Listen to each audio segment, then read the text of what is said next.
बच्चों, आज हम जगत मोनेरा के बारे में पढ़ेंगे। पिछले वीडियो में मैंने आपको 5 जगत वर्गीकरण के कमी और उसके जो गुण हैं उसके बारे में बताया था। जगत मोनेरा के बारे में हम इससे पहले भी पढ़ चुके हैं। जगत मोनेरा के जीव की जो मुख्य विशेषता है ये मैं आपको पुनः याद दिला देती हूँ कि जगत मोनेरा में जो आते हैं अत्यंत सूक्ष्म प्रोकैरियोटिक संरचना वाले जीव होते हैं। यानी आपको याद रखना है, एक कोशिकीय प्रोकैरियोटिक संरचना। इसकी कोशिका भित्ति सेलुलोज, पेप्टिडोग्लाइकॉन और पॉलीसैकेराइड की बनी होती है। इसमें mitochondria, Golgi body, endoplasmic reticulum ये सब नहीं पाए जाते। अच्छा, पोषण इसमें स्वकोशी होता है। स्वकोशी का मतलब प्रकाश स्वकोशी भी होते हैं और रसायन का उपयोग करते हैं। जब ये रसायन का उपयोग करते हैं तो हम इसे रसायन संश्लेषी कहते हैं। तो ये स्वकोशी भी होते हैं, विषम कोशी भी होते हैं। इसका डीएनए नग्न होता है, अर्थात देखिए डीएनए जो होता है ये केंद्रक के अंदर इस प्रकार से बंद नहीं होता। केंद्र की पदार्थ डीएनए इस प्रकार कोशिका के अंदर खुला पड़ा होता है, इसलिए इसको बोलते हैं कि इसका डीएनए नग्न होता है और डीएनए के साथ में हिस्टोन प्रोटीन नहीं पाई जाती। इसमें प्रजनन, द्विविभाजन और कलिकायन के द्वारा होता है।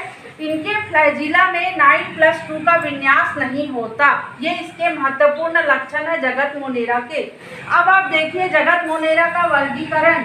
जगत मोनेरा को 3 भागों में बांटा गया है।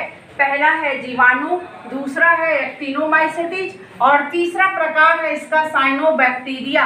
जीवाणु के अंतर्गत जीवाणु को भी देखो निम्नलिखित भागों में बांटा गया है। पहला माइकोप्लाज्मेटा, इसके अंतर्गत माइकोप्लाज्मा आती है। रिकेट्सी, ये बड़े आकार के परजीवी हैं। क्लेमिडी, इसके अंदर क्लेमिडिया आता है। यूबैक्टीरिया, इसके अंदर एस्चेरिचिया कोलाई आते हैं, ये वास्तविक बैक्टीरिया कहलाते हैं। अगला है स्पाइरोकिट्स, इसके अंतर्गत ट्रिपोनिमा आता है। और अगला है मिक्सोबैक्टीरिया, इसे हम स्लाइम मोल्ड के नाम से भी जानते हैं। इसका उदाहरण है मिक्सोकॉकस। तो ये तो हो गया कि वर्गीकरण एक प्रकार से, लेकिन एक दूसरे प्रकार का भी वर्गीकरण किया गया है। जगत मोनेरा को 2 भागों में बांटा गया है। पहला आर्कीबैक्टीरिया, दूसरा यूबैक्टीरिया। आर्कीबैक्टीरिया ये जीवाणुओं का प्राचीनतम अर्थात पुराना समूह है, जबकि यूबैक्टीरिया जीवाणुओं का सामान्य जीवाणु जो अभी पाए जाते हैं वो है। और ये जीवाणु वो है जब पृथ्वी की उत्पत्ति हुई थी तब से लेके आज तक ये विद्यमान है।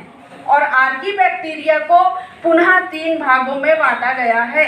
पहला मेथेनोजेंस, दूसरा हेलोफिल्स और तीसरा थर्मोएसिडोफिल्स।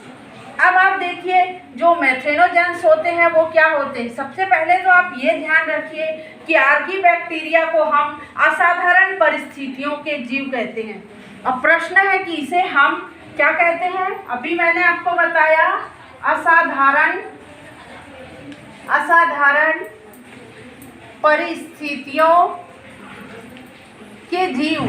तो इसे हम असाधारण परिस्थितियों के जीव क्यों कहते हैं, क्योंकि अत्यधिक लवणीय भूमि में पाए जाते हैं। ये अत्यधिक ठंडे जगह पर बर्फ में पाए जाते हैं। अगर गर्म पानी का झरना है जहाँ टेम्परेचर 80 डिग्री सेल्सियस है, ये वहाँ भी पाए जाते हैं। तो विश्व में कोई ऐसी जगह नहीं है जहाँ पर बैक्टीरिया नहीं है, ये सर्वव्यापी है। विषम से विषम परिस्थितियों में भी ये जीवित रहते हैं, इसलिए हम इसे असाधारण परिस्थितियों के जीव कहते हैं।